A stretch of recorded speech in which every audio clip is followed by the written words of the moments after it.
Hello friends, super magic રસોઈમાં મિત્રો હું આપનું સ્વાગત કરું છું। આજે હું ભરૂચની સ્પેશિયલ ખારી સિંગની રેસીપી તમારી સાથે શેર કરું છું। તો તમને ચોક્કસ આ વિડીયો ઉપયોગી થશે। ગમે તો લાઈક કરજો, શેર કરજો અને સબસ્ક્રાઈબ કરવાનું તો ભૂલતા જ નહીં। આ સિંગ મિત્રો આપણે પલાળવાની કે સૂકવવાની ઝંઝટ વગર મિનિટોમાં આપણે માર્કેટ જેવો ટેસ્ટ, કલર અને એનું ટેક્સચર એવું જ બનશે સિંગ। એટલે તમે એન્ડ સુધી જોડાયેલા રહેજો। અને આપણે સિંગ બનાવીને તો જો દાણા પણ આપણે આવા મોટી સાઈઝના જ ચૂઝ કરવાના છે, એટલે આપણી સિંગ એકદમ બાર જેવી જ બનશે। તો પહેલાં તો આપણે શું કરવાનું છે, મેં અત્યારે આ 2 કપ સિંગ લીધી છે, તો એની સામે આપણે ડબલ પાણી મૂકવાનું છે। તો એક ગેસ ચાલુ કરીને આપણે એમાં 4 કપ પાણી મૂકી દઈશું।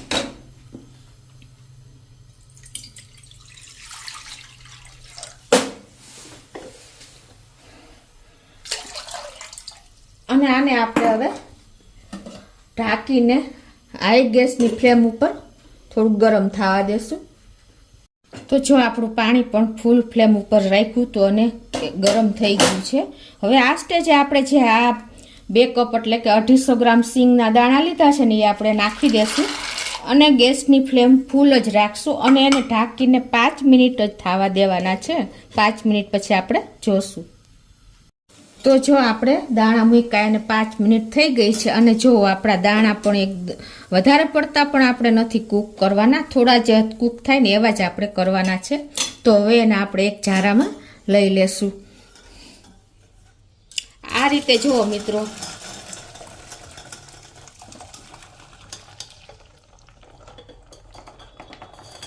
જુઓ મિત્રો આપણો દાણો એકદમ વ્હાઈટ રહ્યો છે। એનું કારણ તમને સમજાઈ જશે કે આપણે બાફવામાં મીઠું, આપણે જે 5 મિનિટ રાખ્યા ને એ બાફવા માટે, એમાં આપણે મીઠું નથી નાખ્યું બિલકુલ, એટલે આપણો દાણો માર્કેટ જેવો જો સફેદ જ રહ્યો છે, એકદમ લાલ નથી થયો। આપણે ઘરે સિંગ બનાવી છે ને તો દાણા, આપણા સિંગના દાણા લાલ હોય છે અને માર્કેટના સફેદ હોય છે। તો એનું રીઝન આ જ છે મિત્રો કે આપણે જ્યારે 5 મિનિટ ઉકાળ્યું ને ત્યારે મીઠું નથી નાખવાનું અને આપણે એટલા બધા પણ ઉકાળ્યા, બોઇલ નથી કર્યા કે એની છાલ ઉતરી જાય કે ફાટી જાય, આટલા જ આપણે મીડિયમ જ કૂક કરવાના છે। અને જો પાણી પણ આપણું એકદમ લાલ થઈ ગયું છે, જો પાણી નીતરી ગયું છે અને આપણે એક બોલમાં લઈ લેશું। અને હવે મિત્રો આપણે આમાં 1 ટેબલ સ્પૂન જેવું મીઠું નાખશું, વધારે નથી નાખવાનું। જો આ રીતે આપણે નાખીને અને આ રીતે મિક્સ કરી દેવાનું છે અને આને આપણે 1 થી 1.5 મિનિટ, આ રીતે 2 મિનિટ ટોટલી રાખશું। બાજુ આપણે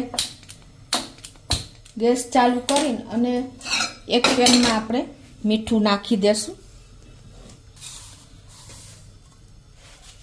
મિત્રો આપણે આ સિંગ શેકવા માટે મીઠાનો ઉપયોગ કરીએ છીએ। ઘરમાં મીઠું અવેલેબલ હોય છે, ઘણા લોકો રેતીનો ઉપયોગ કરતા હોય છે, પણ રેતીથી ઘણી વખત શું થાય છે કે કાકરી ચોટી જાય છે અને બધા પાસે અવેલેબલ હોતી નથી, એટલે મીઠું તો આપણા ઘરમાં હોય જ છે।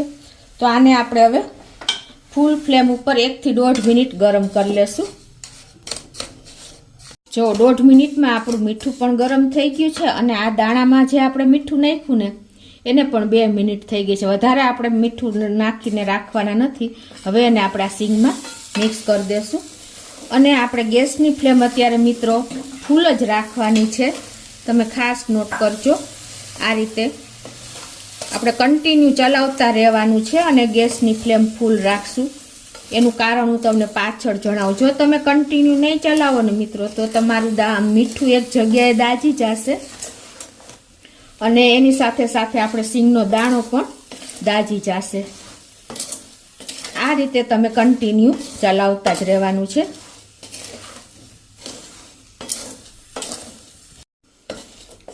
આ રીતે આપણે ફૂલ ફ્લેમ ઉપર જ 5 મિનિટ ચલાવવાનું છે। જો મિત્રો આપણે કન્ટિન્યુ ચલાવતા જ રહ્યા છીએ અને તમે 5 મિનિટ થઈ ગઈ આપણે શેકતા રહ્યા છીએ ફૂલ ફ્લેમ ઉપર। જો અત્યારે આપણી આ મીઠું અને સિંગ છૂટા પડી ગયા છે, જો તમે અલગ થઈ ગયા છે। 5 મિનિટ પછી તમારે આ કન્સિસ્ટન્સી આવી જાય અને ઇઝીલી તમારે આ હળવું થઈ જાય મીઠું, જોવો તમે। હવે આપણે ગેસની ફ્લેમ મીડિયમ કરી નાખશું અને આપણે કન્ટિન્યુ ચલાવતા રહેશું. ક્યારે ગેસની ફ્લેમ મીડિયમ કરવી, ક્યારે હાઈ કરવી, એ બધું હું તમને સ્ટેપ બાય સ્ટેપ બતાવતી જાઉં છું મિત્રો. તો તમે આ રીતે એન્ડ સુધી જોડાયેલા જ રહેજો. હવે જો મિત્રો આપણે મીડિયમ ફ્લેમ ઉપર કન્ટિન્યુ ચલાવતા રહ્યા છીએ અને હવે આપણે દાણો ચેક કરી લેવાનો કે છાલ ઉતરે છે કે નહીં. આ રીતે તમારે એક દાણો અલગ લઈ લેવાનો, કેમ કે ગરમ હોય તો આપણે ચેક ન કરી શકીએ. ઠંડો થાય એટલે પછી તમને જો બતાવી પણ દઉં. જો આની છાલ ઉતરી જાય છે, તમે જોયું. આપણે મીડિયમ ફ્લેમ ઉપર આ રીતે કન્ટિન્યુ ચલાવતા રહ્યા છીએ અને અંદરથી દાણો શેકાણો છે કે નહીં એ પણ આપણે ચેક કરી લેવાનું. જો આ રીતે આપણો દાણો તો છાલ તો ઉતરી ગઈ, પણ જુઓ એકદમ તૂટતો નથી, હજી અંદર મોઇસ્ચર છે, એટલે એમ કે ભેજ જેવો છે, એકદમ શેકાણો નથી. તો હવે આને હજી આપણે શેકવી પડશે. તો હવે આપણે મીડિયમ ફ્લેમમાંથી સ્લો ફ્લેમ ઉપર આવી જશું. એકદમ સ્લો ફ્લેમ ઉપર આપણે આ કન્ટિન્યુ આ રીતે ચલાવતા રહેશું 5 મિનિટ સુધી, એટલે આપણી પરફેક્ટ સિંગ શેકાઈ જશે. આપણે સ્લો ફ્લેમ ઉપર આ રીતે દાણા શેકા છે લાસ્ટમાં, અને જો આપણા દાણા પણ જોઈ લઈએ શેકાઈ ગયો છે કે નહીં. હવે આપણે જો આ 4-5 દાણા કાઢીને આ રીતે આપણે ઠંડા થવા દઈ. જો મિત્રો એની છાલ તો એકદમ ઇઝીલી ઉતરી જ જાય છે. અને જુઓ તમે એનું ટેક્સચર જુઓ તમે, બ્રાઉન પણ, લાઇટ બ્રાઉન પણ થઈ ગયો છે. તો ગરમ છે એટલે મારો હાથ પણ છે દાજે છે. જો છે ને કલર એનો અંદરથી પણ જો બ્રાઉન થઈ ગયો છે. જો લાઇટ બ્રાઉન દેખાતો જ હશે તમને. આટલા આપણે દાણો શેકાય ને ત્યાં સુધી આપણે સ્લો ફ્લેમ ઉપર 5 મિનિટ સુધી શેકવાનો છે. અને મિત્રો આ દાણા તમારે એકદમ ક્રન્ચી થઈ ગયા છે, તમને એ પણ બતાવી દઉં. જો અવાજ આવે જ છે જુઓ. અને આપણે દાણા ફાટી જાય, શેકાઈ જશે ને, જુઓ તમને આ પેનમાં પણ બતાવી દઉં. શેકાઈ જશે ને એટલે આપણો દાણો ફાટી જશે, થોડી થોડી છાલ પણ ઉતરી જશે. જુઓ છે ને, તમને ખ્યાલ આવી જતો હશે. જો આમાં પણ જો ઇઝીલી છાલ ઉતરી જાય છે. આપણે આમ કરી તો 2 ભાગ થઈ જાય છે. જો છે ને મિત્રો, એનો કલર જો એકદમ બ્રાઉન આવી ગયો.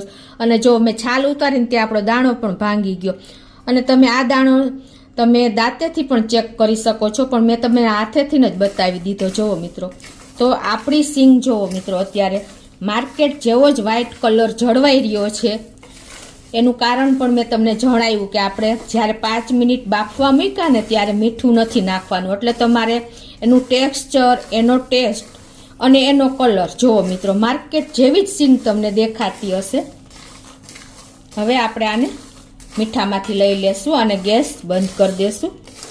હવે આપણે ગેસ બંધ કરી દીધો છે અને હવે આપણે આ સિંગને મીઠામાંથી લઈ લેશું મિત્રો. જો સિંગનો ટેક્સચર જુઓ, કલર જુઓ. અને મિત્રો જો આપણા દાણા પણ શેકાઈ ગયા છે ને, સ્લો ફ્લેમ ઉપર સિંગ તૈયાર થઈ જાય ને ત્યારે દાણો ફાટી જશે. જો છે ને, તો હવે એને આપણે આ રીતે મીઠામાં ચાળીને આપણે વાસણમાં લઈ લેશું. જો તમને અવાજ પણ કડકડી આવતો હશે, કેટલો ક્રન્ચી થઈ ગઈ છે આપણી સિંગ. આ રીતે આપણે બધી સિંગ વાસણમાં લઈ લેશું. તો મિત્રો હવે જો આપણી આ ગરમ સિંગ છે તો એને ઠંડી થવા દેશું અને તમને આગળ હું બતાવું કે કેટલી ક્રન્ચી અવાજ આવે છે. તો મિત્રો આપણી સિંગ પણ જો ઠંડી થઈ ગઈ છે અને હું તમને એક દાણો પણ ખોલીને બતાવી દઉં. જો આમ કરી છે ત્યાં ફોતરી ઉતરી જાય છે અને એનો કલર જુઓ, લાઇટ બ્રાઉન કલર. માર્કેટમાં જે આપણે એકદમ પરફેક્ટ આપણી સિંગ જુઓ, હાથેથી પણ ભાંગી જાય છે મિત્રો, દાંતમાં ચેક કરવાની પણ જરૂર નથી, એટલી પરફેક્ટ આપણી સિંગ બની છે. ટેક્સચર, કલર અને એકદમ આપણી લાઇટ કલરમાં, જો માર્કેટમાં આવી જ સિંગ લાઇટ હોય છે એવો જ આપણું આ સિંગ બની છે, એકદમ પરફેક્ટ મિત્રો. અને એની ક્રન્ચીનેસ પણ બતાવી દઉં. જુઓ છે ને મિત્રો, બહાર જેવી જ આપણી સિંગ ટેસ્ટમાં, કલરમાં અને ટેક્સચરમાં. હવે મિત્રો આની ક્રન્ચીનેસ જાળવવા માટે તમારે એરટાઇટ બરણીમાં આ રીતે ભરી લેવાની છે. એકદમ માર્કેટ કરતાં આપણે આ સસ્તી સિંગ ઘરે તૈયાર થાય છે. તમે જોઈ શકો છો મિત્રો કેવી આપણી સિંગ તૈયાર થઈ છે. તો તમને ચોક્કસ મારો વિડીયો ઉપયોગી થશે. તમને ગમે તો લાઈક કરજો, શેર કરજો અને સબસ્ક્રાઈબ કરવાનું તો ભૂલતા જ નહીં.